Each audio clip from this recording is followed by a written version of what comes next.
Time now for the voice of the land on the Big Play Network with your hosts, Kevin Arnold and Always Positive Jay.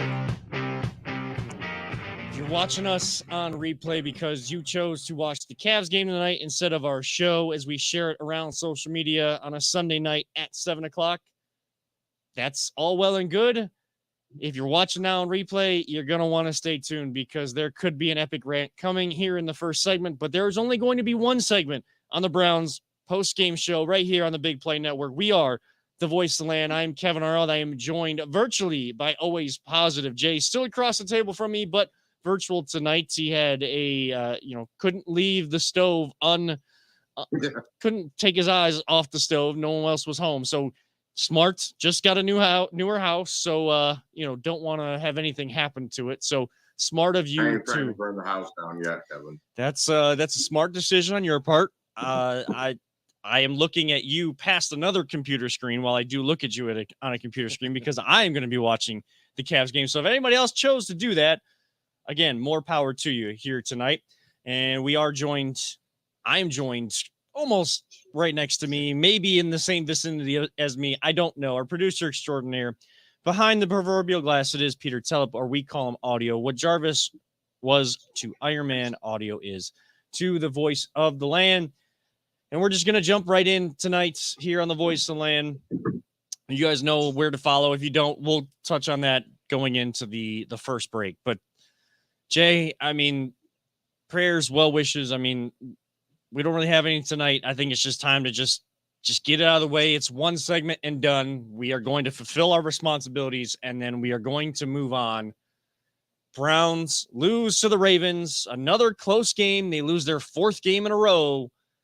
Still look like they just cannot play well in close games, and situational football is non-existent out in Berea and at First Energy Stadium, wherever the Browns work on all of these things. The work that they do is non-existent as well. Jay, your thoughts on Browns Ravens this afternoon, losing 23-20? Well, first off, was it a bad call there at the end? I don't know what the hell that even was. Sure. Is that why you lost? Nope. You lost because of boneheaded play calling once again by this coach. I'm going through the last couple of drives on the internet right now. Last time we scored a touchdown, it was a Brissett run, a Chubb run, one pass that was probably set up by the run, a run by Chubb, a run by Hunt, and a touchdown run by Hunt. See what happened there? Oh, they ran the ball, they scored a touchdown. It's remarkable, isn't it? Remarkable. So let's go to our last drive. Pass, incomplete, run for 5. We did get a nice long pass to Donovan Peoples-Jones, which we did need there. But at that point, you'd think they'd run the ball. Pass, which was supposed to be a touchdown, but Cooper pushed off. Scramble by Brissett, false start, missed field goal. Do you see the problem here, Kevin? Oh, I absolutely. I always see the problem with it. There was plenty of time to run the ball on that last drive. And you would think, hey, let's run the ball so we don't give them the ball back, because it seems like when we've scored touchdowns, go ahead at the end of these games, the other team just goes back and scores with 7 seconds left, and we end up losing. I don't get it, Kevin. I don't get it. I don't get it either. Peter, your thoughts? Well, I was fortunate enough to not watch the second half of the game. My son had the Fighting Cardinal Marching Band had their indoor concert this afternoon. So around, about 3:00, we were already over at the high school enjoying that. So I did check my phone after it was over when it's about, less than a minute left, and I saw that we had the ball and then we were down 23-20, and I put my phone back in my pocket and I said, well, I guess we lost another one, because I have no faith that this team can do it right now. The play, like you said, Jay, the play calling is terrible. It doesn't make any sense what they're doing. And from what I saw in the first half of the game, what the hell's going on with our offensive line? Our offensive line looked terrible. I mean, just awful. And Brissett was pressured so many times, no tackling on our defense. I mean, at least there was some pressure on, there's pressure from our defense, but man, when Lamar Jackson's running down the sideline, hit him out of bounds, push him out of bounds. I know he's running along the sideline, push it, make sure he goes out of bounds, because he will just tiptoe that sideline like he did and turn what would have been a 2-yard gain and going into 4th down and no, 1st and 10. Because the guy gives up. He gives up 3 feet from him. Doesn't just shove him out of bounds. It's ridiculous. So, guys, all right, Kevin. Guys, I don't know what to do. I don't know what to say much anymore. I'm looking at you, man. You look so antsy, like you're just ready to go insane right now. I just need to get stuff off my chest. And like I said, we're just we're doing one segment and one segment only. This team absolutely has no heart and does not deserve our attention at all.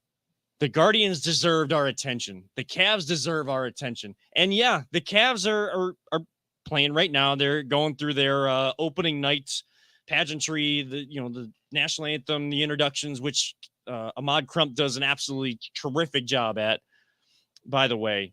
And yeah, there's going to be growing pains for that team because they're working on how they can come together. But there is a culture established with the Guardians. There is a culture established with the Cavs. So now that Donovan Mitchell is here, he is already buying into that. There is no culture in Berea. The Browns have none. And why, after time, every single freaking Sunday and in the off season, and this is, Jay, trust me, this is not a shot at you by using the word positive, because you say always positive, Jay, but when you're positive, you do it in the right way. There are people. It's more real life than it is sports, because, we do a sports show and I explain people, they're like, oh, that's not very positive. I'm like, dude, it's just a sports take. It has nothing to do with what I do. Right.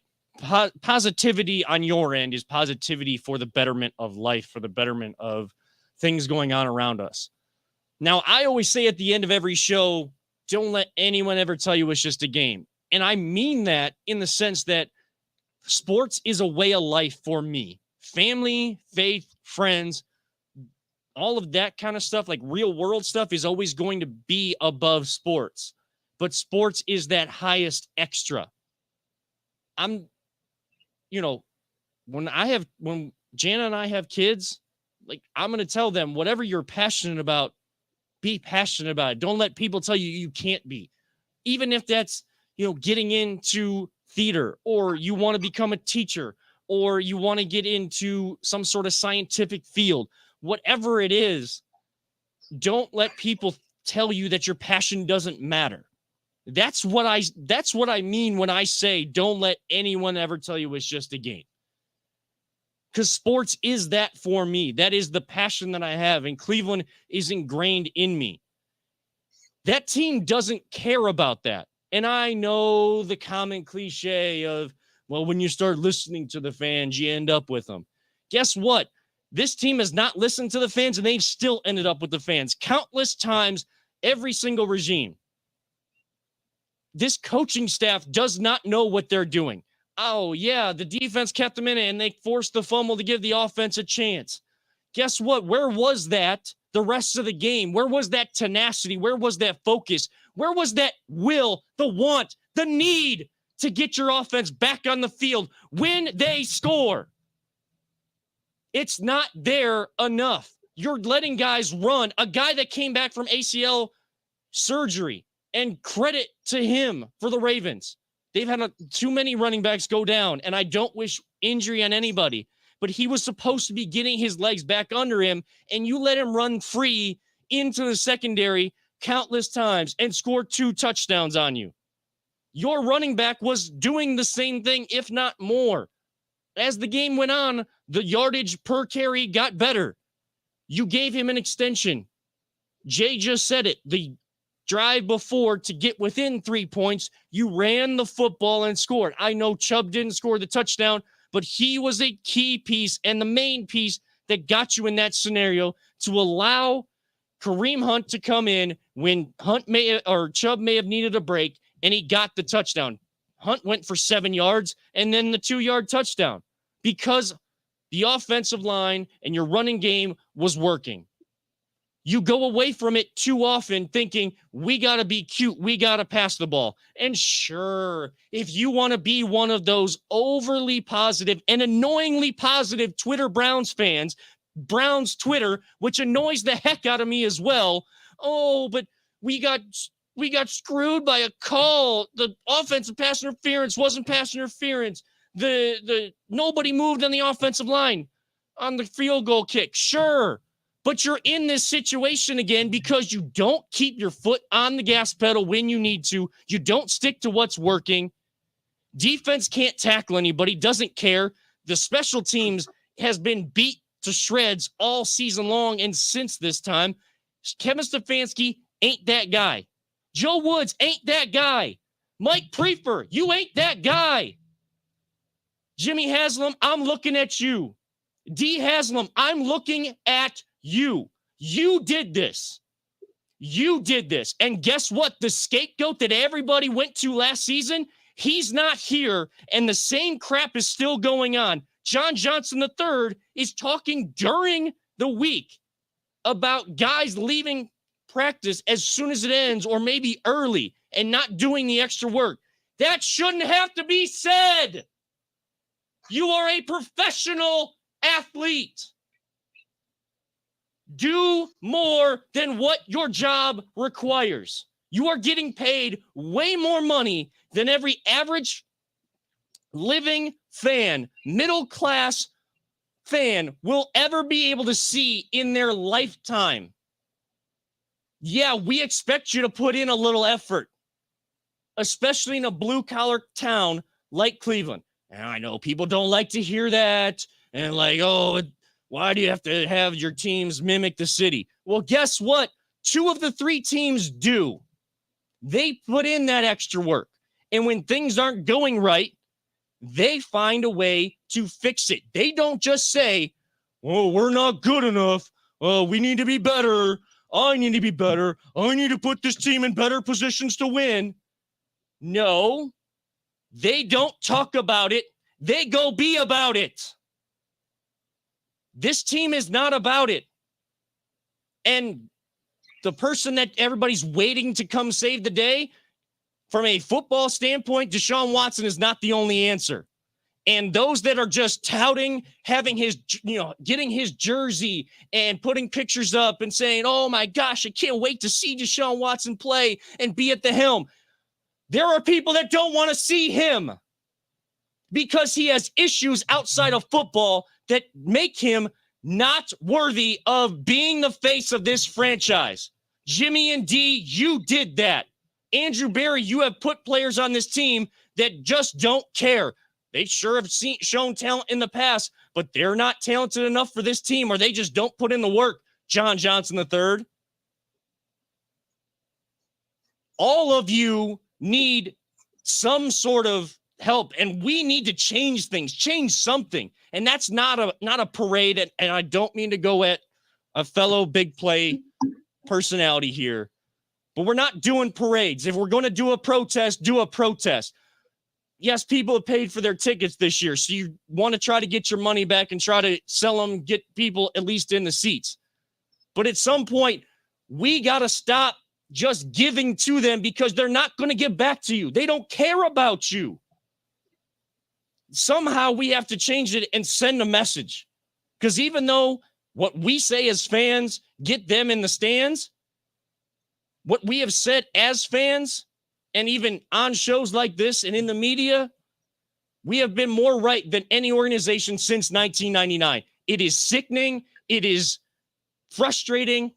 And I am over caring about this team. All of you, everybody else, all these fans, you guys get to do whatever you want on Sundays.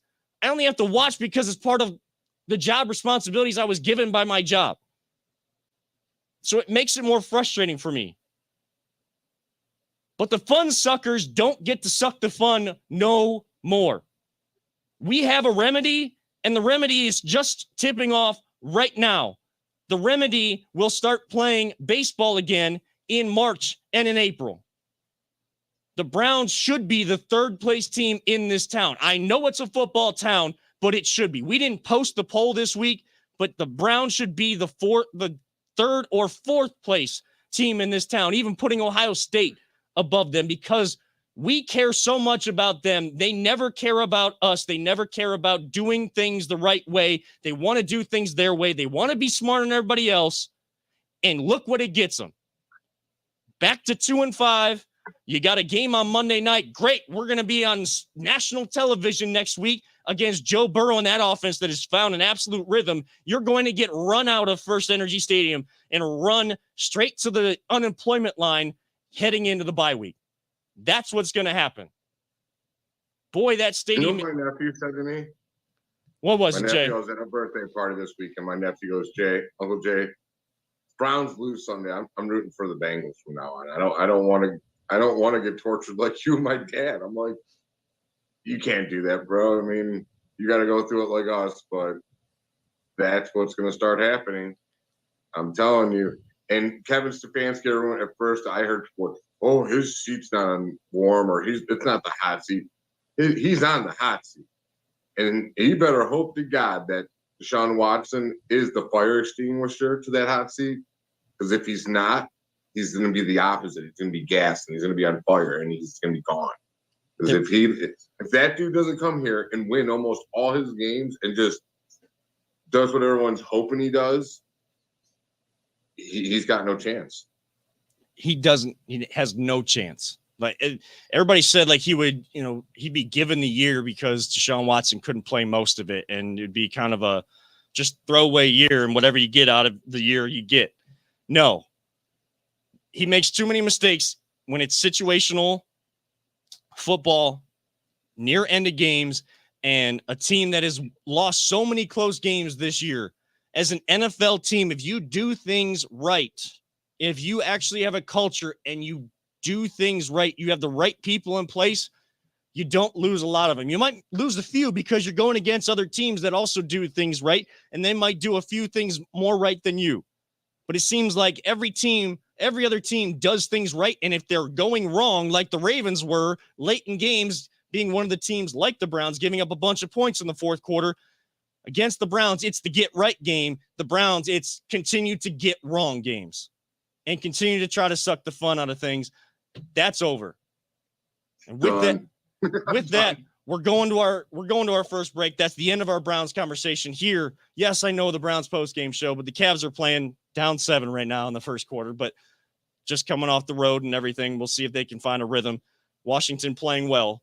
We'll talk about the Cavs and the outlook for the entire season. We're not going to let one game also give us the look of what the Cavs are going to be. We'll recap the Guardians very quickly on the other side of the break, then get into the Cavs and have some fun with actual football, talking Buckeyes and maybe a different style of football at the end.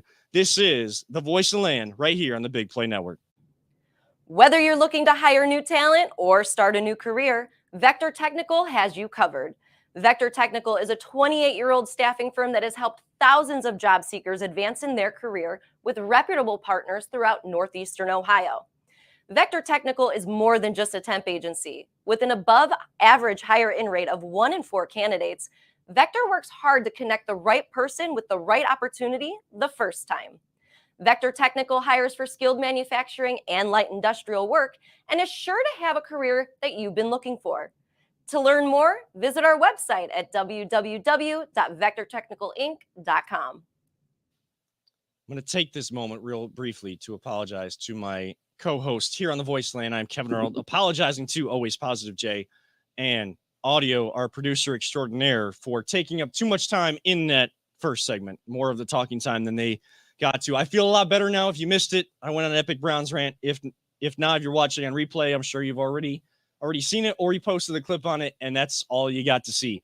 Trust me, this show is a lot more fun than what that last segment was, but I think it's also important to explain to everyone or show everyone where our passion truly lies. And if you are passionate about something, whether it is sports or something else, as I said, I will tell my kids, I will tell everybody else out there to just try to give the best advice I can. If you are deeply passionate about something, don't let people tell you you can't pursue that. Whatever that may be, whatever it is you're passionate about, pursue it. Allow that to be part of your life, with the realization there are other things in life that are still more important, like family, faith, friends, things of that nature. On that note, I always explain to kids, like, if you're going to do something, strive to be the best at it. You might not become the best at it, but strive to always be the best at it. And if you do become the best at it, keep striving to stay there, because you got to know that the people behind you are going to come for you, and they are going to be doing the same thing you did to get there in the first place. yeah, and right now, in terms of the game of basketball, Washington Wizards are definitely doing that a lot better than the Cleveland Cavaliers. They are down 13-3. That's all right. That's how the game started yesterday too, though. Yeah, somehow Kristaps Porzingis has found a home in Washington and revived whatever was left of Bradley Beal and Kuzma, whatever. It's early in the season. We'll get into why, even if they were, I'm not saying they're going to, even if they were to lose one game tonight, that doesn't tell the whole story and why it's actually more important for this team to kind of go through some growing pains going forward. We'll explain that a little bit. A team that did go through growing pains, though, this year here on the Voice of the Land, your Browns post-game show, but only focusing on them no more here tonight. We are brought to you by Vector Technical, by the way, as you guys saw in the last break. They'll get the right person, the right job the first time. Totally forgot about that. My mind was so focused on the rant, kind of missed on that. Also, I will also send apologies to our sponsor, Vector Technical. We thank you so much for continuing to sponsor us and support us throughout this journey of this show and trying to bring something different to the people. But Jay, the Guardians going through their growing pains, they lose in game 5 games to the Yankees, who can't hit the broadside of a barn now, which is kind of fun to see. Unfortunately, it's against the Astros. 41 strikeouts in 3 games, but the Yankees did get the better of us. They win their home game 5-1 in game 5. Guardians go home, but not a lot. It's okay to feel disappointed by it, but there's also people need to understand, like, feel the hope, feel the energy. Nothing's ever guaranteed, but this young team has some years now to really, really try to do something and learn from losing in the playoffs. Oh, totally. I mean, one, they weren't even supposed to win the division, yet they did that. So they overseeded there. And I was just hoping they'd win their first series, which they did. But taking New York to game 5 and going to New York in a game 5 situation is just invaluable experience that it's going to be amazing for those young kids coming up. And I cannot wait to see what they do next year. I'm going to always say that I hope they spend money in the off season, and maybe with this new minority owner they will, and that they see that we have a young squad. It just needs maybe a veteran hitter, and we'll see what Austin Hedges does in the offseason. He's a free agent. So future is unbelievably bright for that baseball team, man. And audio, one of your favorite sports, of course, when we really get in these conversations is baseball. We talk a lot of Buckeyes, we talk a lot of baseball, and to see the Guardians do what they did this year, not expected to win the division, like Jay said. They do win the division. They win it going away, win that wild card series. They push the Yankees, who a big discrepancy in payroll. You have to feel, of course, you always hate it when your team loses, but you have to feel that sense of pride and excitement for what is to come, or what they can be moving forward. Oh, definitely. I mean, here's the thing is, I thought they were going to do well this year. And yes, you like to tell us that. I like to tell you that. I don't know if I mentioned it on this show, but on the BetJack Training Camp app, they should sponsor us, by the way. I do the Can you work on that for us? Yeah, right. I do the they have the tokens you can bet. Yeah. And back in, I believe it was July, I put some BetJack tokens that the Guardians would win the Central. So that cashed out for me. That's about one of the only bets I've done on the app that's cashed out for me because I am terrible at betting. But I had faith that, I thought this is a young team. I thought they were going to do well. I was disappointed that they fell to the Stankies. I hate them with a passion. And one of my greatest joys, I think, in life is when we beat them in the playoffs because it's so nice to send them home. Yeah. So the fact it was such an exciting time, that Sunday night game here in Cleveland, it was just a shame that they couldn't bring it in. And it hurt, but I'm looking forward to next year. The nice thing is this is not a team where we have a bunch of guys on 1-year contracts that we brought in to try and win it all this year. This is a young team. Mm-hmm. Francona says he's going to be back again next year. Godspeed. I hope his health, stays well. Everything's good there because he is a hell of a manager. We are fortunate to have him. It's an exciting team. I'm looking forward to next year already. I don't see, I will be disappointed if we don't go farther next year because now I really expect it because I've seen what this team can do. Yeah, and we all know what happens when the Guardians do things where we don't expect them to do that, like what the next year looks like. And right. the not just us, but the national pundits with their high expectations. And you go to the Sports Illustrateds of the world, you go to Bleacher Report, all of their baseball experts, when they're picking who they think is going to win the World Series. After a year like this year, you might see Cleveland's name mentioned in that. And yeah, it'll be disappointing if they don't go further because when one of our friends of the show, Emmett Golden, always says you gotta go to the dance and lose before you can go to the dance and win. And I think this year, feeling that Game 5 loss, as much as it sucked, and we can talk about conspiracy theories with the Yankees kind of getting Game 5 pushed back a day, all of these other things, whatever. They lost. The Yankees moved on. They earned it. They're kind of getting their own dose of that medicine now because they're complaining about a roof not being open in Houston. And then you come home to your ballpark that already has an open roof that you're used to, and you're still striking out 11 times in a game. You did 30 times in Houston, averaging 15 a game. Then you come home, you strike out 11 times, you go down 3-0. Shout out to the Philadelphia Phillies who made it into the World Series. They beat the San Diego Padres in 5 games. Today, I think that the Yankees-Astros Game 4 is in a delay. But the Guardians, it's going to be based on injuries or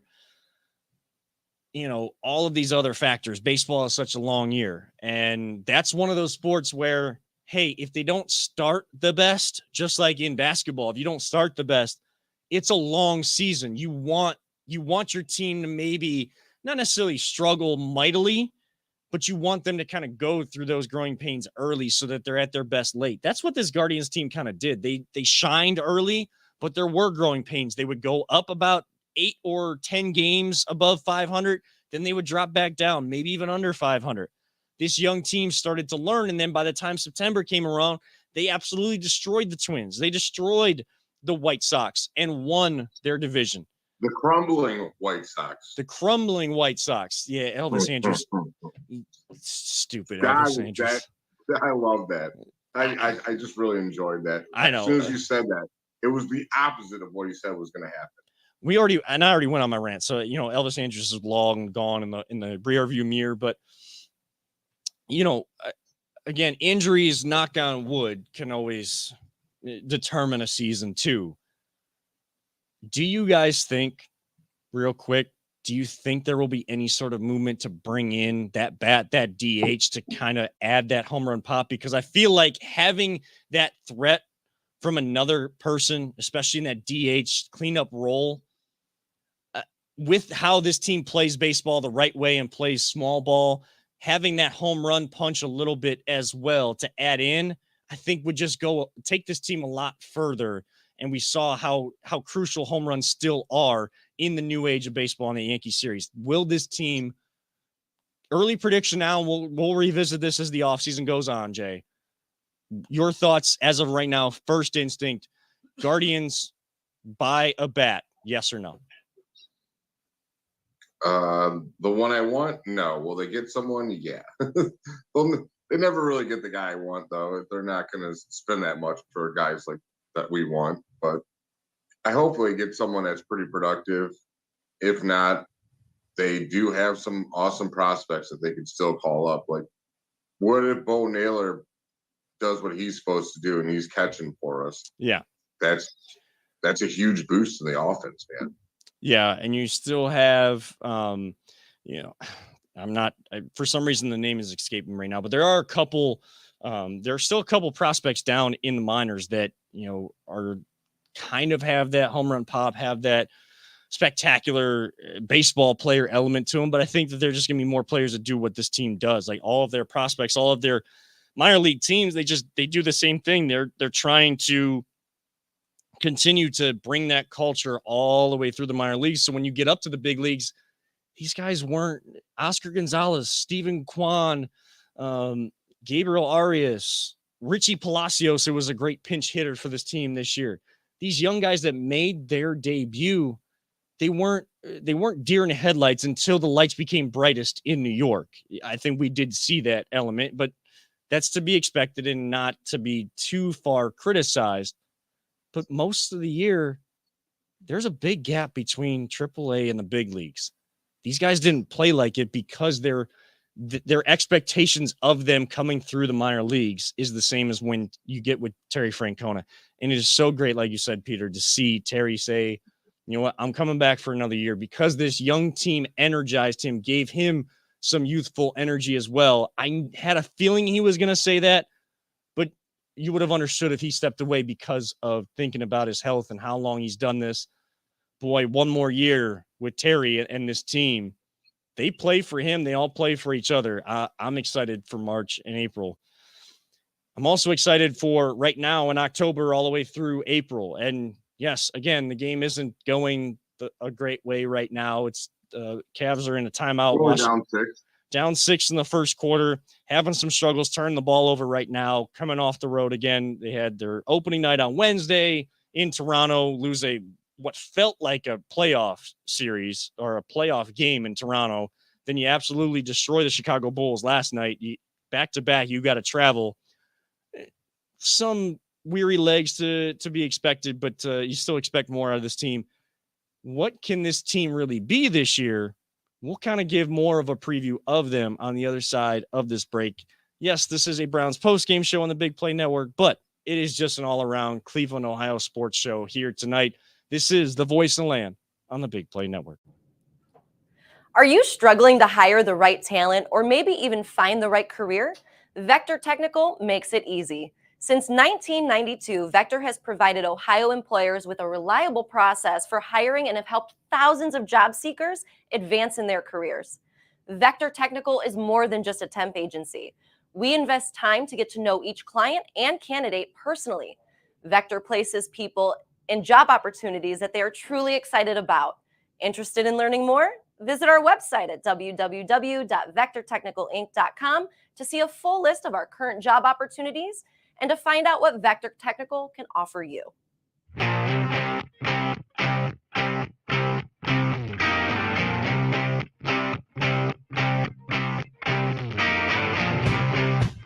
Get your gear at voiceoftheland.com/shop. Welcome back to the Voice of the Land here on the Big Play Network. Usually your Browns post-game show. Tonight, we're kind of Browns post-game show / Cavs in-game entertainment. If you got us on one device and Cavs on another, great. If you're like Jay and the Bally Sports app is not working as they kind of work out the kinks with Bally Sports Plus, sorry to hear that, but thank you for choosing us to then fill the time. If you're watching us on replay or listening on the audio as you kind of do throughout the week on Google, Spotify, or Apple, thank you again for tuning in. And again, hopefully I didn't blow out your eardrums during my rant in the first segment. If you just skipped ahead to this segment and you're wondering, what? Big epic rant. What is that? Go on back to the first segment. or check out our YouTube channel at Voice of the Land Podcast. Make sure you subscribe there. I'm sure we'll have a clip of that. And our great video clip operator, Donovan, will be probably putting that together here on Sunday nights, and we'll be getting that up throughout the week. We went to break kind of teasing, talking about the Cavs. They are down 5 right now in the first quarter, about 2 minutes left on my screen. If everybody else is ahead, I'm sorry. You probably already know what's going on. I just watched Robin Lopez hook again. This absolute, I don't know how it keeps working. He worked on it in his driveway. They talked about it on Bally Sports last night. Future. Huh? I'm in the future right now. I feel like I'm in the future. Like I know what's going to happen before you do. All right. Well, don't tell me because I am still keeping an eye on it. It's taking my The future's attention. bright. That's all I'll tell you. Well, that's great. That kind of tells me a lot with how the game started. So, kind of a spoiler, kind of not. I appreciate you giving a subtle spoiler. Jay, this team, though, we saw a young up-and-coming team do more than everybody expected it to last year, and they took a big swing, and they made the trade. Colin Sexton, the main piece in the trade to get Donovan Mitchell, and Donovan Mitchell has delivered with Darius Garland suffering that eye injury in the opening game against Toronto.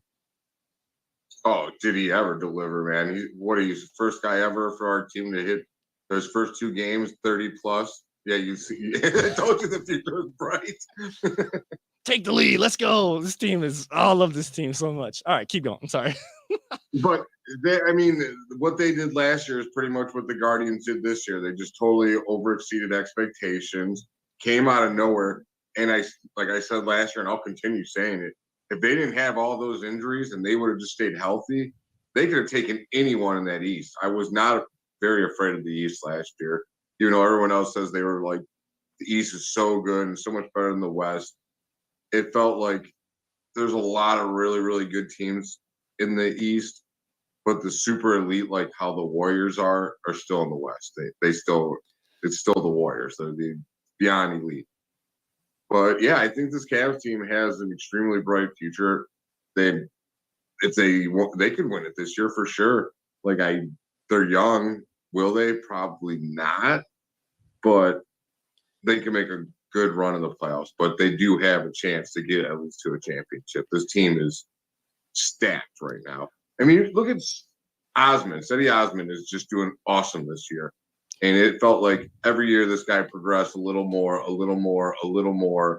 And what I want to see him this year is just be consistent and not that up and down kind of seasons he's been having. If he can stay working, do what he's doing, and when we get Garland back, this team, the possibilities are unreal. And I think the biggest thing to remember, not that Garland's out, but there's so much time left in the season. Like we're in October and we're on game 3. Games are going to go through April. We still have a good chunk of the calendar to get through this year. And then into the first 3.5 months of next year is how long the regular season goes. I think all 3 of us can agree that the expectations for this team this year have to be, you have to get into playoff series, not the play-in. You have to be in at least the second round. And I'm not saying that we don't expect more out of them. And if depending on how they play, I'm sure just like the Guardians, if they continue to play well and they have a pretty good regular season, those expectations are going to raise. And then you get through the first round of the playoffs, then the expectations raise. It's because we want to see a winner. What you love about this team, and as I'm watching the game, and I know I'm behind some people, down 1 after the first quarter, but you were down 10 or so in this first quarter, and you come back. Darius is there, and he's having to wear sunglasses because all the bright lights. And again, it's opening night. Cavs put on a great show for their fans when you're in the arena. There's still some sensitivity in that eye, and that's why they're saying that he was going to be out tonight. And they're hoping for end of the week, maybe he's back in there and wearing some protective goggles. But he's getting up, and he's like the biggest cheerleader. He doesn't get to play, but he's loving the lobs and the 3-point baskets, and everybody kind of just cheering. And it's only the first quarter. Usually you see that with good teams when you get into the later stages of a game.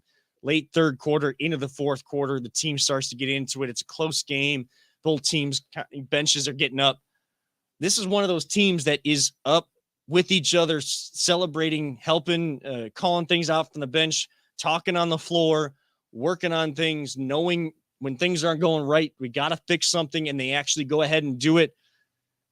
That's what represents Cleveland. The Guardians were the same way. Like, they were all about each other. They didn't care that Oscar Gonzalez came up, listen to SpongeBob SquarePants playing on the loudspeakers. He comes up and hits a home run. Or Stephen Kwan comes up and does something big. Jose Ramirez comes up, does something big. Josh Naylor. It didn't matter. All they wanted was the team to win. It didn't matter who did it in the end. It's the same thing with this team. Yes, is Donovan Mitchell the key piece, the main piece, the go-to piece when things aren't working? Yes. I think there are a couple other guys that can do that on this team now, and that's what makes you a deep team. But this team also plays for each other, and that's what this city is about. Like, we're for each other. If you're for Cleveland, if you say, I want to be here, I want to stay here, you hear your friends say that, you're all excited. You hear one of your favorite players on one of your favorite teams say that, you're all about it. And they live to that mantra. They do that every night. You see it. You don't just hear that they're going to do it. You see that they're doing it. And I love that you brought up Cedi Osman, Jay, because every team needs an X factor, and he struggled early on. And yeah, he was taking pictures with LeBron and KD and, the piece that didn't fit in these summer workouts. LeBron saw it in him, dude. LeBron saw what kind did. of player that he can be. Because I always liked him. Me and Emmett are like the biggest Cedi fans there are, but he works his ass off, and it's showing, man. It's really showing this year. I just hope he keeps up with this. And yeah, he'll go through his struggle just like everybody else does. Shooting from the floor is kind of like hitting in baseball, just shooting at a higher percentage. There's going to be games where guys go through stretches where they're not hitting. They can't, the basket feels so small to them. Other stretches, it's going to feel so big. And again, what's so big about Cedi, and what I'm starting to see from Karis LeVert with this team after, coming in, traded last year, thought he was going to be one of those scorers that can go get his own. I'm seeing guys that are playing a role, learning what their role is and doing it, not caring if they get all the praise or not, or if they're, not sulking. It's about winning. It's about winning, not sulking on a bench because you're not getting what you think you should be getting, what you deserve. No, go out there and earn it. And until that point, until you have, do what you are best at and do what helps the team win. And that's what Karis LeVert is doing. That's what Cedi Osman is doing. He's making the extra pass, and that's what's showing me exactly what you're talking about, Kevin. That's what Kevin Love is doing. Kevin Love was a starter and one of the main three when we said we got our big three when LeBron came back.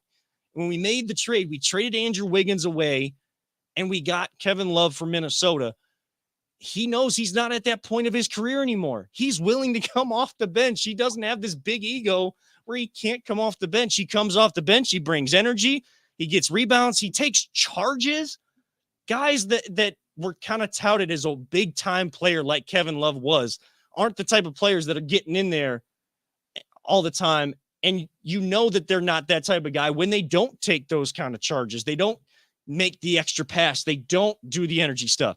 LeBron's done that his whole career. Now, you bring LeBron into your team, that's an exception to every rule. Still at year 20, he's still going to be a starter. He's still going to be a main piece of your team. The reason why the Lakers suck is because they don't have guys that know and can actually play a role and can shoot the basketball. The Cavs are building a team the right way, and I think they've learned from two rounds through LeBron and having guys that, maybe at the end of their career can do just very little. They're getting guys younger in their career and can do the little things. I'm seeing guys diving on the floor. It's game 3. Like, that is what you want to see. Whether you win or lose, winning teams are built by doing the little things. And that's what the Cavs are doing. That's what the Guardians are doing. I think, like I said earlier, all of us agree a couple playoff series, though, has to be the expectation for this team, right? I got a question for you guys. Yeah. After last season, before we had Donovan Mitchell, what was your expectations for this season? It was to get into a playoff series, not to be in a play-in spot. to Yeah. have the young guys take the next step. Yeah, same. That's why I'm telling you, I truly believe this team. They jumped a step once they picked up Donovan Mitchell. Donovan Mitchell's been in the playoffs. He knows what it takes to win playoff basketball games. And you're like, I was ecstatic when we got the dude. Like, I've always been a huge fan. Anytime he was on national TV and I got a chance to watch it, and he wasn't going on at like 12 o'clock at night because he plays in Utah, I love to watch him. I love seeing his highlights on SportsCenter. Like, the dude just makes everything seem so effortlessly.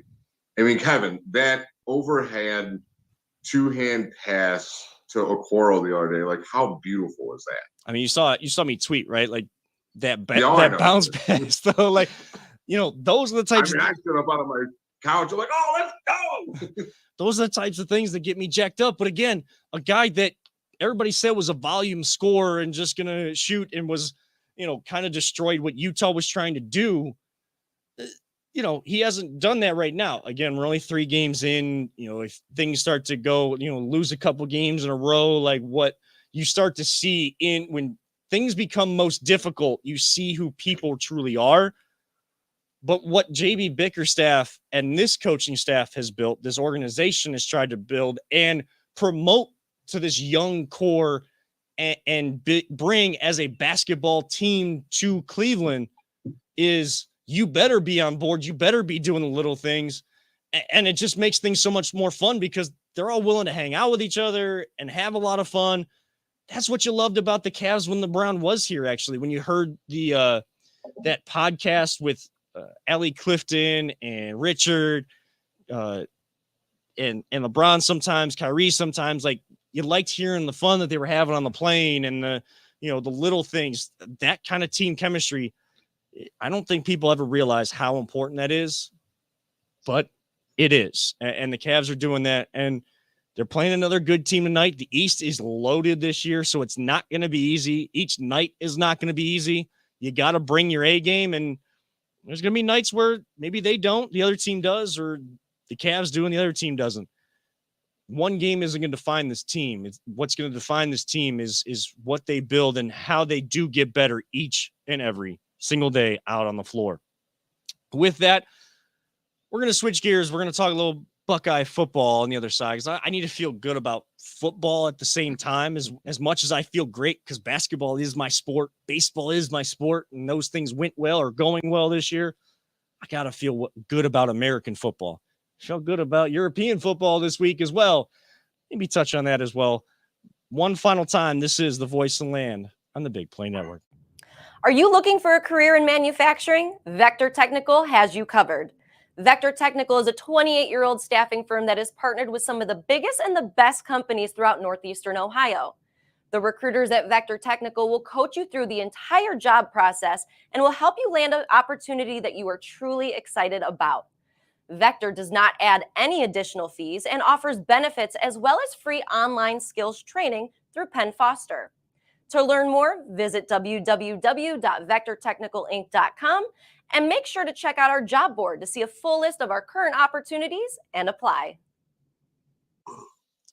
Welcome back one final time to your Browns post-game show, Cavs in-game entertainment show for the Big Play Network. Really, the show that won't suck the fun out of your Sunday. That is the Voice of the Land here on the Big Play Network. Kevin Arnold, always positive J, and audio our producer extraordinaire.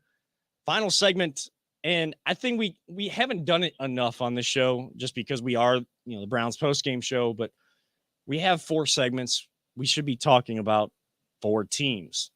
And maybe sometimes Peter said it in a break, maybe the crunch should be even higher than the Browns right now in this town.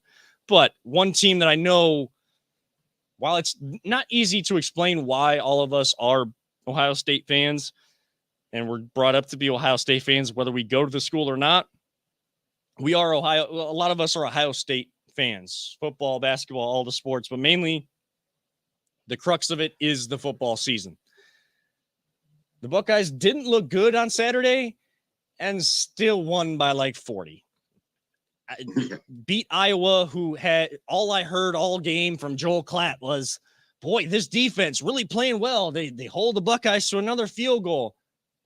Well, their offense kind of sucks, and the Buckeyes are still kind of doing what they need to this team. and their defense isn't playing as bad either. Yeah. Took until like midway through the fourth quarter for Gus Johnson and Joel Klatt to talk about the Buckeye defense. But then they also said, but we don't know what they are because they face bad teams. They haven't faced a team over 500 yet. Yeah, I saw that. Like the Buckeyes are talented. They got another big game this week against Penn State. Okay, you get your test on the road against the over 500 team. Jay, Buckeyes are fun. Like if you want to watch actual football, high school football in this area and Ohio State football right now, or at least even college football, there's been some fun storylines. That's where it's kind of still pure a little bit, and it's been fun to watch that football this year. Well, yeah, if you're a fan of the Buckeyes, you like to watch them just destroy teams. I don't care. Like those are fun to me. But like the Browns, if you were just an outside watcher, like not caring for rooting teams, like they sure are entertaining. We just get heartbroken at the end every single time. The Buckeyes don't do that to us. They let you kind of cruise and have a nice, easygoing Saturday, and they just been stomping people right now, and from every which way. I mean, and I saw all the people. Are you guys like? I know, Peter, you don't tweet a lot, but Jay, are you a big time live in-game tweeter? I'm only trying to do it during the Browns games now, but no, I normally don't. To try to generate more? Because I don't read tweets during games. I'll tell you that much. Yeah, I need to stop doing that too. But I am not an in-game tweeter. Like I'm not a live tweeter of games. If there's a big play or something, like last night, I tweeted out a couple reactions to a couple of Cavs plays just because like eyes, head exploding. And like I'll tweet when I'm watching a European football or soccer from or when I send you some dude doing some insanely crazy thing with the soccer ball. Everybody go like if you haven't follow at Always Positive J and go scrolling through because I know he tagged me in it as well. The absolute freestyle soccer juggler, the things this guy is doing. First off, and I'll just set the stage. Then he did to do it without a soccer ball. I can't even do. I know. I'm the pole. I'm like I couldn't do that. I know. Trust me. Like to set the stage, this guy is juggling a soccer ball on a very decent platform on top of a post, like enough for him to stand on it, but there ain't much room around him, and there's a lot of area to fall off into and go far down. If he did fall off and made one wrong move, and then it just escalates from there. Like it is fantastic. I appreciate you tagging me in that tweet because that also helped make my Saturday. But like I was saying, live tweeting, like I'll tweet about some goals if I get a chance to see United, or if they're on a platform that I can actually watch them on, have an account on. I can't watch them all the time watching Premier League soccer, but I'm not a big live tweeter. Like I'll give you my thoughts after because I need to see the whole story. Just like in this Buckeye game, there's so many people live tweeting and frustrated, and I don't always agree with Adam the Bull, who used to be on 92.3, now has the Ultimate Cleveland Sports Show weekdays, I think, on YouTube. He kind of said it best. Like this is why I don't like college football, because people are just tweeting about how bad the Buckeyes are, and yet they're beating Iowa's ass. Like I actually disagreed with him on Twitter. I was like, dude, I mean, if Twitter's ruining your college football day, that's your problem for reading Twitter. Right. Like college football is great. It's Twitter. If you're reading Twitter, you're ruining it for yourself. He was making it sound like it was college football's fault. And I'm like, it has nothing to do with college football. Just stop reading Twitter. Right. Like, yeah, he was probably taking it to an extreme. Like he's letting it ruin his day or ruin his experience or his thoughts on college football. What I agreed with is like, it's a little ridiculous, like how extreme people were getting. Like, oh my gosh, this Buckeye team sucks. CJ Stroud, and again, OG of the show, and I don't mean to call him out. I guess I'm going. I'll call him out, shot or not, as they say on ECT and ESPN Cleveland. But he has Nick Paulus, one of the original hosts of the show, said CJ Stroud's Heisman candidacy. And he puts a GIF from, what was it, The Simpsons, of a kid rolling down the stairs, like absolutely like flailing down the stairs. Like guess what? He still had close to 300 yards, 3 touchdown passes or something like that. Marvin Harrison, 4 touchdown passes, 1 interception. So that touchdown interception ratio continues to grow. The same Nick Paulus that called out fans for overreacting on Twitter. That wanted to fire all the coaches 4 weeks ago from the Browns. You said that. I didn't say that. I don't work with them. You said that. I didn't say and that. I ain't getting into that. I'm glad. Actually. Hey, he wants to come out here and debate. He's more than welcome to come out here and debate whatever he wants. There you go. Me, but I'm he kind of glad. ticked me off when he said that. I'm getting annoyed with people trying to constantly call fans like, dude, Twitter is not the fan base. No, so people need to stop with that crap. No. Look, Browns fans are toxic. No, you're just reading the toxic people on Twitter. It's like most people don't even tweet; they just read stuff. It's clearly not, because I have duped a couple like show hosts on some of the radio stations a few times. But when I was a fan and not working at one, sending in a tweet, and then they were like, do this bit of trying to guess, like, is this a real tweet or a fake tweet? And I'd sent something in about, like the Indians name change when it was still kind of being talked about, wasn't fully in. And, like the host said, this tweet is too sensible. There's no way. This has got to be a fake tweet. And no, like, so I don't get many likes, and I don't care. Like, I don't care that I don't go viral on Twitter. I just use it to get some thoughts out, because we don't do the show every night or every day. Right. And go from there. But that's one of the problems with Twitter, right? Is that it's this whole like circle of just spouting out a lot of crap, because the most insane stuff you can say gets people fired up, and then they retweet it because it's like I used to listen to Mike Trevisano on TAM. Rest in peace. Rest in peace. Honestly, like prayers and condolences still to his family. And I liked listening to him, but there were times when he would drive me absolutely insane because the stuff he was saying was so freaking stupid. And then I realized he's just screwing with you. Yeah. Because he'll go on there and he'll say the dumbest thing because people get fired up and they call in and they text into the show and they're like, yeah, well, you're a moron. And he just ate it up. And that's all. And Twitter's like that, but for everybody. Yeah. Everyone that wants to be Twitter famous, they throw it out there and craziness. And it's like, I don't know what you're doing. Are you celebrating the game or? I'm celebrating the game. Yeah. Sorry, guys. I'm going on a Twitter rant, and he's watching the game. I'm listening to you though, like, and I totally agree. Like, there's definitely people that will bait you. Like, people have used Twitter or their platform, whatever it might be, to bait other people. And maybe I'm taking a bait on people live tweeting the game. I just think it's ridiculous that in a game like that with Ohio State, trying to people thinking like, oh my gosh, the world's crumbling down, like this team can't win. You're still beating Iowa. Like, yes, Iowa got a fumble recovery and ran it back for a touchdown. Right. That was their only touchdown in the game. The defense gave up only 3 points. Your offense alone scored 47 points, like, because the defense got a touchdown to keep things rolling the first half. Offense picks it up in the second half. Yeah. You still score 47. It's like the fifth or sixth, like whatever. It's however many games in a row they've scored 40 points or more. I'm glad, and I'm kind of glad. What I was going to say before, so I'm kind of glad that they had this game against Iowa. Iowa does have a tough defense, and yeah, we saw some issues. Mm-hmm. We also saw in the second half that a lot of corrections. Yeah. And I'll tell you what, I'd rather have that happen this week against Iowa before we go into Happy Valley next week and face Penn State, because Penn State is going to be schemed and coached up for this game, and Penn State has a lot of talent. Every year they have a lot of talent. They do. They got a lot of fast guys. Sean Clifford, their quarterback, the fifth-year senior, however extra many year senior. Definitely has that team rolling. They got beat by the team up north, but they're still a really good team. Don't ever read Twitter during Buckeyes games, guys. Oh, don't.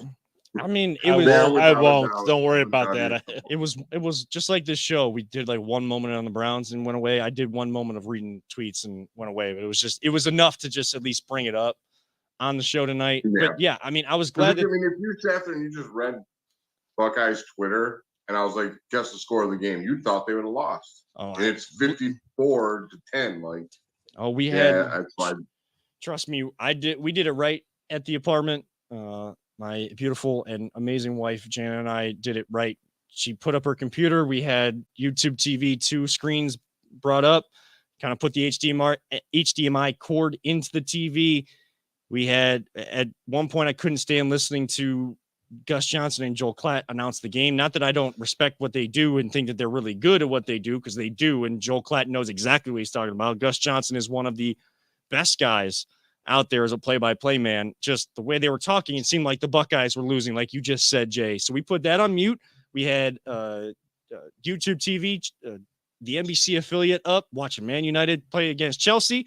Great goal by Casemiro to tie it up at the end to steal a point away from their rivals on the road after beating Emmett Golden's team, the Tottenham Hotspurs, at home 2-0 on Wednesday. They beat Chelsea.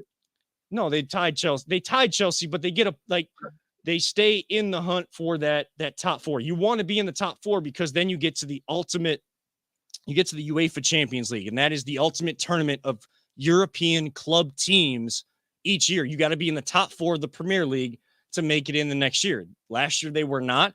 They are playing in the lower tier competition known as the Europa League. You're Man United. You are one of the best teams. You are one of the staple teams of the English Premier League and club soccer around the world. You better be in the UEFA Champions League year in and year out. If not, that coach should be gone. The players need to be changed. All of those kind of things. It's not, you don't get to stay around very long either in that league. People don't take it. Hey, Terry Francona's at the Cavs game tonight too. Sorry to just, kind of give that, but Terry probably. You want to talk some more soccer? Riz just picked a team. He picked Liverpool, correct? Yeah, they got beat. So right now, I'm choosing either Chelsea, just because they are as you said, the big rival against Man City, who was just they're the rival against. No, they're the rival against us. Against Man United. Who's the rival against Man City then? I don't know who's really considered the rival. I mean, some people may say that Man United and Man City is more of a rivalry because it's a city rivalry. It's like a community rivalry, but Man United Chelsea always feels much bigger. It might be like Man City's just on a whole nother level too. Erling Haaland, the Dutchman, not the Dutchman. I think he's from Finland or something. Their country's not even in the World Cup, so he's going to get a break during the World Cup while his other players are, continuing to play, and then they got to go back and play club soccer. This guy is on a tear. Already has 17 goals in the first few weeks of the Premier League. Jeez. Came over from the German league, the Bundesliga, which is their top league over there. Man City is the Yankees they truly have become like the super Yankees, the super soldier serum version of what the Yankees are. I don't like them already. Yeah. I immediately didn't like them as soon as you told me that. So I was like, well, who's their rival? I want to see who their big rival was. And then I wanted to see, and obviously, if I'm going to pick a team, I was going to obviously pick my dudes over here, the Manchester United. So I was I thought Chelsea was their big rival. So I'm like, all right, I'm going to do my little research. And then next show, I'll tell you who I'm going to root for. Did you do what? No, I'm not going to sit here and claim to be no diehard fan.